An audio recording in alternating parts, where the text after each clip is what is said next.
નમસ્કાર, હું મિથુન. આપ જોઈ રહ્યા છો ઝી 24 કલાક અને સૌપ્રથમ વાત કરીએ દિલ્હીની.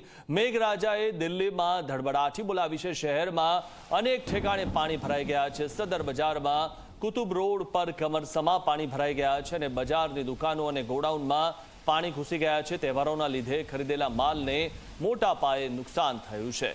તો જે રીતે દિલ્હીમાં વરસાદ પડ્યો અને શું સ્થિતિ જે સર્જાઈ તે આ દ્રશ્યોમાં જોઈ શકાય છે. તો બજારોમાં જે રીતે પાણી ભરાયેલા છે, કમર સુધીના પાણી ભરાયેલા છે અને હાલમાં તહેવારોના કારણે જે બજારોમાં લોકો ઉમટી રહ્યા હતા અને માલ ભરાયેલો હતો ત્યાં જ પાણી ભરાઈ જવાના કારણે વેપારીઓને પણ નુકસાન થયું છે. તો તહેવારોને લીધે ખરીદેલા માલને મોટા પાયે નુકસાન થયું છે.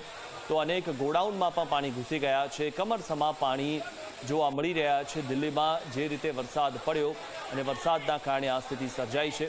તો સદર બજારમાં કુતુબ રોડ પર કમરસમા પાણી ભરાઈ ગયા અને શહેરમાં અનેક ઠેકાણે પાણી જ પાણી થયા છે.